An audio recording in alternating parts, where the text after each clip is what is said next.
vamos a ver hoy son los distintos documentos que utiliza el registro de la propiedad para ofrecernos su publicidad.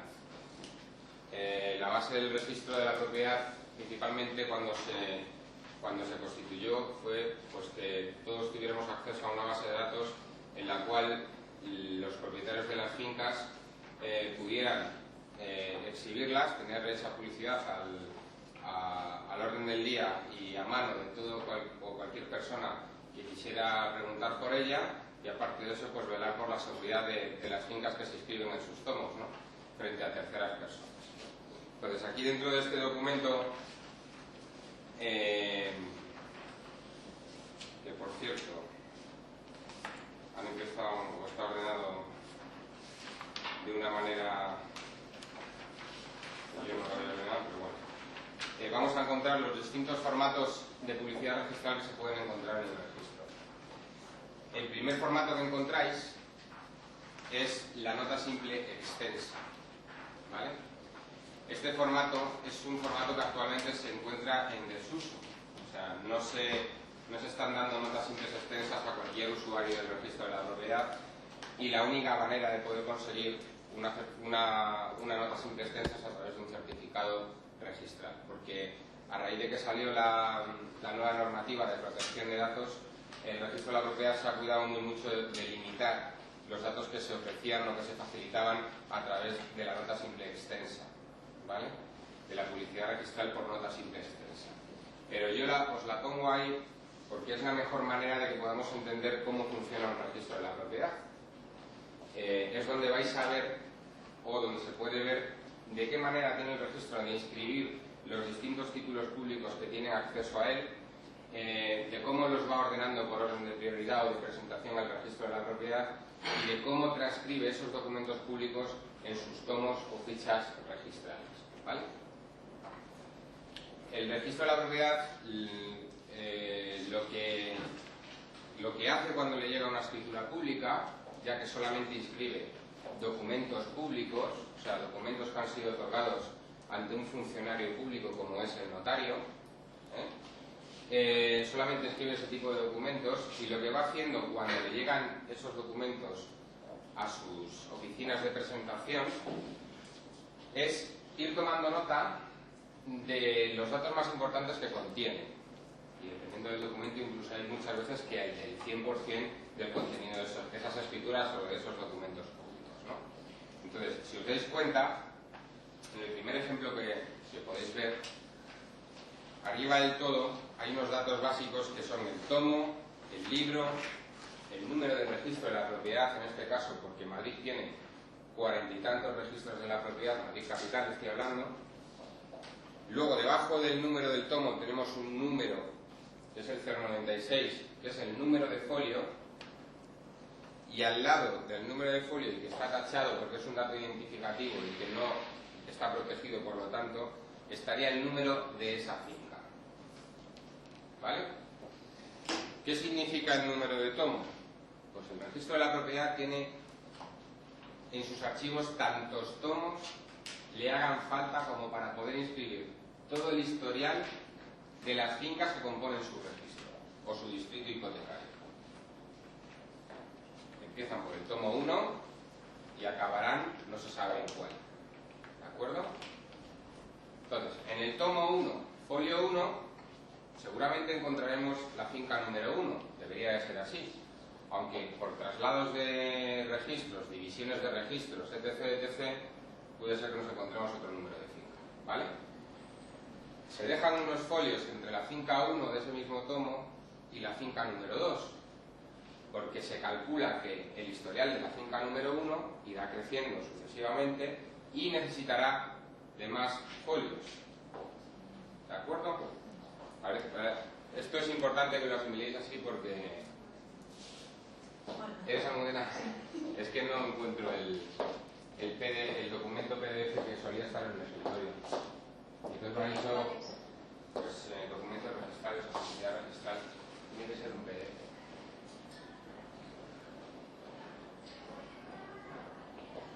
Antes de esta finca habrá más fincas. Yo he cogido la finca que está en el folio 96 del tomo 1983. entiendes? Sí, que dentro de ese tomo digamos que es la página donde está esa finca. Ya, te había entendido antes. Pero dentro de un tomo puede haber fincas, pues las que le quepan en ese tomo. ¿Qué es lo que ocurre cuando al registro se le acaban ese número de folios que ha calculado entre finca y finca? Si tienen que seguir inscribiendo títulos sobre esa finca, pues que lo pasan a otro tomo. Te ponen una anotación marginal diciendo este historial se traslada al tomo tal por continuidad y por no tener espacio para seguir transcribiendo. Pero la finca sigue siendo la misma. Pero la finca sigue siendo la misma. Por eso hay muchas veces que, si observáis una escritura de un cliente, puede ser que os den unos datos registrales y que luego los que os facilita el registro, que tomo el libro folio, van a ser distintos de los que tenéis en la escritura. ¿Me entiendes? Lo que nunca cambiará. Eso es publicidad registral. ¿Dónde está? Ah, que está en el ordenador. Sí, eso es lo que yo utilizo. Sí, ahora lo hago pequeñito y le pongo la lupa un poquito más pequeña y lo veo. Y más que nada es para que ellos tengan una guía. Nada más. Gracias, Bueno.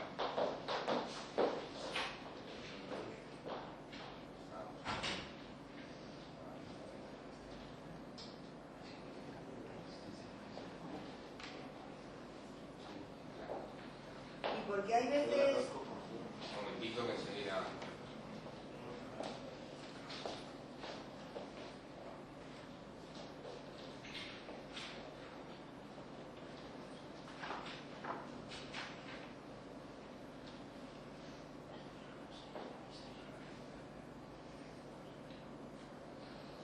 Pregunta. A ver si con el tamaño ideal. Porque algunas veces pone finca 1315, antes 126. Pues eso es lo que te iba a explicar ahora. Hay muchas veces que nos vamos a encontrar que el mismo número de finca ha cambiado. Y entonces me diréis, pues vaya mentiroso que eres y lo que me estás contando es mentira. Los registros de la propiedad, cada uno de ellos está en la extensa. Tienen la potestad de poder regir su registro según a ellos más o menos les convenga. Y aunque suene a chino es así, ¿vale? Pero es que ocurre que hay muchas veces que el tomo en el que se empezó puede ser que se haya quemado, por ejemplo. También puede ser que ese registro empezó siendo un solo distrito hipotecario y luego resulta que son más. Por ejemplo, el Escorial número 1 empezó siendo San Lorenzo del Escorial y el Escorial. Y luego hubo incorporaciones de nuevos distritos hipotecarios como La Gamella, como Guadarrama, como todas las poblaciones de alrededor de San Lorenzo del Escorial, ¿no? Entonces, para que el registro ajuste la numeración original con la nueva numeración que se le plantea en ese momento, pues puede ser que cambie el número de finca. Pero no es lo habitual. Lo habitual es que el número de finca sea, desde un principio hasta el final o hasta el final del historial de esa finca, sea siempre el mismo. ¿De acuerdo? Lo único que vamos a ver a lo mejor de vez en cuando es una letra al lado que lo pueda variar. Cuando encontramos la letra N al lado de un número de finca, eso significa que ha sufrido un traslado porque el número de folios que se calculó en su momento se han extinguido y se ha tenido que trasladar a un tomo nuevo. Y entonces le ponían N. Por ejemplo, la 1906 pasó a ser la 1906N. ¿Por qué? Porque ha tenido un traslado. ¿Vale? Todo esto lo explico para que podáis ser capaces de asimilar y de estudiar o de analizar que un cliente vuestro llegue a vuestras oficinas con una escritura y que cuando pidáis la nota simple os encontráis datos distintos que los que contienen la escritura del propietario. ¿Vale? Para que lleguéis a poder deducir por qué ese número de finca ha cambiado o por qué no coinciden el tomo y el libro con los que te estás enseñando en su escritura de propiedad. ¿Vale? Entonces, si cambia de tomo... Si cambia de tomo... ¿Es cuando le ponen la letra? No, o le ponen la letra o no se la ponen. Depende del registro de la propiedad. Pero si tiene la letra, porque le han cambiado de tomo. Si tiene la letra N, normalmente suele ser porque le han cambiado de tono. Si tiene, por ejemplo, las 3 letras bis, es porque se han dado cuenta de que una finca en ese registro está duplicada. ¿Por qué? Porque antiguamente los archivos se llevaban con fichas, ¿de acuerdo? Y esas fichas eran manejadas por todos los funcionarios del registro o empleados del registro de la propiedad. ¿Qué ocurría? Que uno llegaba, buscaba la última ficha para darle numeración a una nueva finca, ¿de acuerdo? No preguntaba si esa era la última o si alguno de ellos tenía la última ficha, le daba la numeración a mano a la nueva finca y resulta que cuando se daban cuenta había dos fichas de la misma finca. ¿Por qué? Porque había otro del registro que en ese momento estaba trabajando con la última finca y con la ficha de esa última finca. Ah, pero entonces no son de la misma finca. No son de la misma finca, pero se le ha dado el mismo número. Entonces, para diferenciarlas, le ponen las tres palabras, o sea, las tres letras, perdón, bis. Vale, es una palabra, bis. ¿Vale? Eso es porque seguramente en algún momento del historial de ese registro, esa finca se ha duplicado. No se sabe por qué, pero se ha duplicado. ¿Vale? Y para diferenciarla una de otra, le ponen bis. Y así pues hay innumerables. ¿Y si hay tres? ¿Qué pasa? Pues si hay tres, le ponen una A. Una A pasa una A. O le ponen una B. ¿No le ponen C? No, le ponen una A o le ponen una B. Y no puede, eso de bis no puede también, supongo que sí, que puede venir también una segregación. No. No. Las segregaciones, además, lo que ocurre es que tienen una finca que pasa a estar extinguida. Esa finca ya no va a tener continuidad del historial, y esa finca se convierte en dos nuevas. Y se convierte en la finca matriz de esas dos nuevas. ¿De acuerdo? O sea, pasa a formar parte del historial o del histórico de las dos fincas nuevas. Pero ahí finaliza sus hojas o sus folios, por así decirlo. ¿Vale? También os vais a encontrar fincas, por ejemplo, en las plazas de garaje. Normalmente las plazas de garaje se están dividiendo, en vez de ser fincas independientes cada una de las plazas. Bueno, ahora se está dando finca independiente cada una de las plazas de garaje, pero antiguamente se tomaba la finca matriz y al lado se iba dividiendo por inscripciones. Por ejemplo, la plaza de garaje 12 se compraba. Os explico lo que es una inscripción, ¿vale? Para que me entendáis lo de la plaza de garaje. La primera inscripción de esta finca que veis ahí es propiedad horizontal. Cuando se hace el edificio, ¿no? Cuando se divide El edificio, ¿sabes? ¿vale? Cuando se hace el edificio es título de obra nueva y división horizontal. ¿De acuerdo? Que suele estar constituida esa inscripción en la finca matriz, la que estáis viendo aquí. ¿Vale? Entonces, el promotor llega, compra la parcela, realiza el edificio y luego divide ese edificio en los distintos departamentos que lo componen. ¿De acuerdo? Y se hace un historial registral por cada una de esas divisiones. O sea, se hace o se enumera a una finca registral por cada uno de los departamentos que componen la división horizontal. En este caso, te está diciendo que el edificio original, uno de los departamentos en los que se ha dividido, ha sido la vivienda letra B, que está en la planta tercera. ¿Vale? Vemos aquí el primer título, propiedad horizontal. División. Lo primero que hace en una división nueva es escribir que ha sido dividido ese departamento y cómo ha sido dividido, en cuántos metros consta, los linderos, etc. La siguiente que vemos, la siguiente inscripción, o el siguiente título público que ha tenido acceso al registro sobre ese historial registral, es el de distribución de hipoteca. ¿Qué significa eso? Pues que la finca matriz, o sea, el edificio total, tenía una hipoteca constituida para la construcción del mismo y que luego se ha procedido a dividir el importe total de esa hipoteca sobre cada uno de los departamentos que constituyen la división horizontal de ese edificio. ¿Vale?